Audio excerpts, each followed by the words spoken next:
1 jam kemudian, mereka menuju Flourish and Bloods. Bukan hanya mereka yang menuju toko buku itu ketika sudah dekat. Mereka heran sekali melihat gerombolan orang yang berdesakan di depan pintu mau masuk. Alasan untuk ini dinyatakan oleh spanduk besar yang digelar antara 2 jendela atas. Gilderoy Lockhart akan menandatangani autobiografinya, Aku yang Ajaib, hari ini pukul 12.30 sampai 16.30. Kita bisa bertemu dia, bekik Hermione. Maksudku, hampir seluruh buku yang ada di daftar kita dikarangnya. Gerombolan orang itu kelihatannya sebagian besar terdiri atas penyihir wanita seusia Mrs. Weasley. Seorang penyihir pria bertampang bingung berdiri di depan pintu berkata, "Tenang, ibu-ibu, jangan dorong-dorong, awas, bukunya ketabrak." Harry, Ron, dan Hermione ikut berdesak masuk. Antrian panjang memanjang sampai ke bagian belakang toko. Tepat Gilderoy Lockhart menandatangani bukunya. Mereka masing-masing menyambar buku, heboh dengan hantu, dan menyelinap di antara orang-orang yang antri sampai tiba di tempat keluarga Weasley berdiri bersama Mr. dan Mrs. Granger. "Oh, kalian sudah datang. Bagus," kata Mrs. Weasley. Dia bicara seakan kehabisan nafas dan tak henti-hentinya merapikan rambutnya. "Sebentar lagi kita bisa bertemu dia." Gilderoy Lockhart akhirnya tampak duduk di belakang meja dikelilingi foto-foto besar wajahnya sendiri. Semua mengedipkan mata dan memamerkan gigi. Dia mengedipkan mata dan memamerkan gigi yang putih berkilau pada para pengunjung. Lockhart yang sesungguhnya memakai jubah biru bunga Forgetmenot yang persis warna matanya. Topi sihirnya yang berbentuk kerucut terpasang gaya di atas rambutnya yang bergelombang. Seorang laki-laki pendek bertampang menyebalkan melesat kesana kemari, memotret dengan kamera besar hitam yang setiap kali mengeluarkan asap ungu bersamaan dengan menyala lampu blitz yang menyilaukan. "Minggir kau!" Dia menggertak Ron sambil mundur agar bisa mengambil gambar yang lebih baik. "Ini untuk Daily Prophet." Dasar sok," gerutu Ron menggosok kakinya yang tadi diinjak si fotografer. Gilderoy Lockhart mendengarnya. Dia mendongak, dia melihat Ron, dan kemudian dia melihat Harry. Dia terbelalak, kemudian dia melompat bangun dan berteriak keras, "Tak mungkin! Itu Harry Potter!" Kerumunan orang menyibak, berbisik-bisik seru. Lockhart bergegas maju, meraih lengan Harry dan menariknya ke depan. Orang-orang bertepuk tangan. Wajah Harry serasa terbakar ketika Lockhart menjabat tangannya, berpose untuk si fotografer, dan memotret gila-gilaan, menyebar asap tebal di atas keluarga Weasley. "Senyum yang lebar, Harry," kata Lockhart, sambil memamerkan giginya yang berkilau. "Berdua, kau dan aku, layak menghiasi halaman depan." Ketika dia akhirnya melepas tangan Harry, jari-jari Harry nyaris kebas. Dia mencoba menyelinap kembali kepada keluarga Weasley, tetapi Lockhart melingkarkan lengannya ke bahu Harry dan menariknya rapat-rapat ke sisinya. "Ibu-ibu dan bapak-bapak," katanya keras, melambaikan tangan agar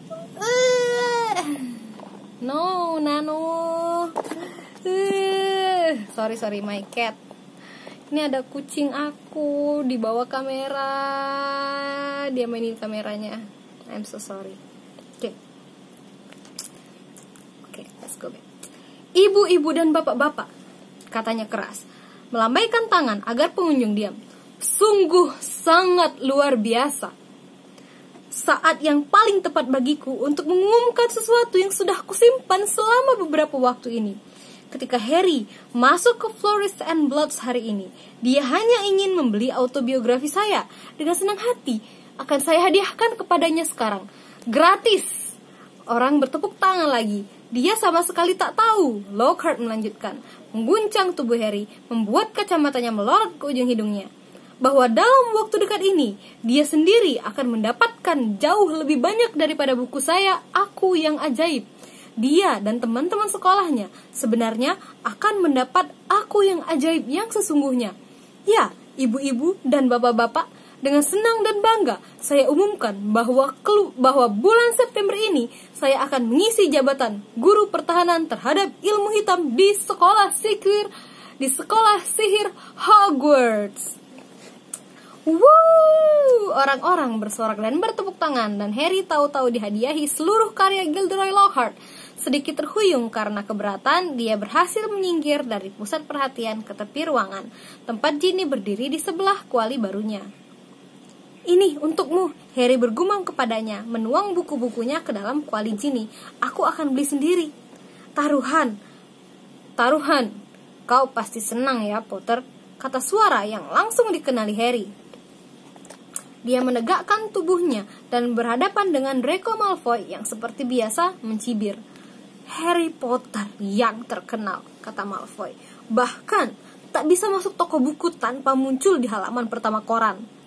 Jangan ganggu dia tidak menginginkan semua itu, kata Ginny. Ini pertama kalinya dia bicara di depan Harry. Dia membelalak kepada Malfoy. Potter, kau punya pacar, ha? Ejek Malfoy. Wajah Ginny jadi merah padam. Sementara itu, Ron dan Hermione bersusah payah berusaha mendekati mereka. Keduanya memeluk setumpuk buku Lockhart. Oh, kau, kata Ron, mandang Malfoy seakan dia sesuatu yang tidak menyenangkan di sol sepatunya. Pasti kau kaget ketemu Harry di sini, ha? Tidak sekaget melihatmu di toko, Weasley, balas Malfoy. Kurasa orang tuamu akan kelaparan sebulan demi membayar buku-buku itu. Wajah Ron jadi semerah Ginny. Dia menjatuhkan buku-bukunya ke dalam kuali juga dan maju mendekati Malfoy. Tetapi Harry dan Hermione menyambar bagian belakang jaketnya.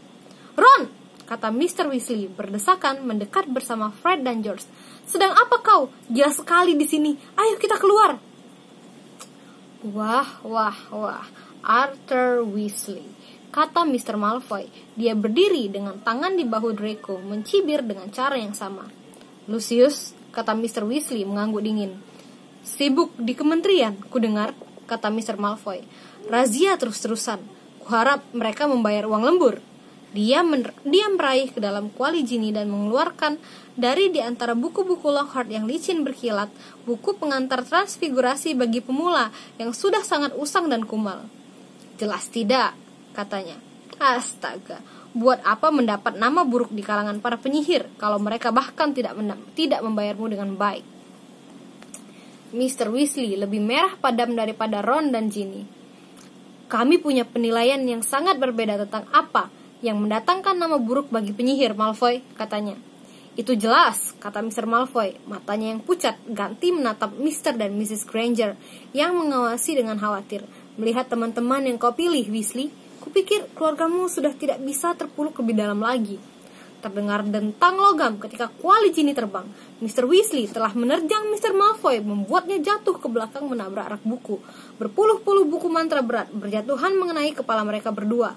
Terdengar teriakan, "Hajar dia, Dre! Hajar dia, Dad!" Dari Fred dan George. Mrs. Weasley berteriak-teriak, "Jangan, Arthur, jangan!" Orang banyak bergerak mundur, menabrak lebih banyak rak buku. "Bapak-bapak, jangan berkelahi! Tolong! Jangan berkelahi!" seru pegawai toko. Dan kemudian lebih keras dari semuanya, "Berhenti! Hei, berhenti!" Hagrid berjalan ke arah mereka di tengah lautan buku. Sekejap saja, dia sudah memisahkan Mr. Weasley dan Mr. Malfoy. Bibir Mr. Weasley robek dan mata Mr. Malfoy bengkak tertimpa ensiklopedi jamur payung. Dia masih memegangi buku transfigurasi usang Ginny. Diulurkannya buku itu kepada Ginny. Matanya berkilau jahat. "Nih, ambil bukumu. Ini yang paling baik yang bisa dibelikan ayahmu." Melepaskan diri dari pegangan Hagrid, dia memberi isyarat kepada Draco dan meninggalkan toko. "Kau seharusnya jangan acuhkan dia, Arthur," kata Hagrid nyaris mengangkat Mr. Weasley yang sedang merapikan jubahnya. "Jahat sekali seluruh keluarganya. Semua orang tahu Malfoy tak layak didengarkan. Darah jelek, itu penyebabnya. Ayo, kita keluar dari sini." Si pegawai toko kelihatannya ingin mencegah mereka pergi, tetapi tingginya tak sampai sepinggang Hagrid, jadi dia memutuskan lebih baik diam saja. Mereka bergegas ke jalan. Suami istri Granger gemetar ketakutan dan Mrs. Weasley bukan main marahnya. "Contoh bagus untuk anak-anakmu, berkelahi di depan umum. Entah apa pendapat Gilderoy Lockhart. Dia senang, kata Fred. Apa Mom tidak mendengarkan ketika dia keluar? Dia bertanya kepada wartawan Daily Prophet, apakah bisa memasukkan perkelahian itu dalam tulisannya. Katanya untuk publisitas. Tetapi rombongan yang kembali ke perapian di Leaky Cauldron adalah rombongan yang lesu. Dari tempat itu, Harry, keluarga Weasley, dan semua belanjaan mereka akan pulang ke The Barrow menggunakan bubuk flu. Mereka mengucapkan selamat tinggal kepada keluarga Granger yang akan meninggalkan rumah minum itu untuk menuju jalan Muggle di sisi lain. Mr. Weasley sudah mulai bertanya kepada mereka bagaimana cara halte bus beroperasi. Tetapi cepat-cepat berhenti ketika melihat tampang Mrs. Weasley. Harry membuka kacamatanya dan menyimpannya dengan aman di dalam sakunya sebelum menjemput bubuk flu. Ini jelas bukan cara berpergian favoritnya. Yeay, abis guys. Jadi sudah sampai selesai chapter 4. Terus sayang banget ini aku buat jadi 2 part ya, karena kemarin itu terputus lagi-lagi.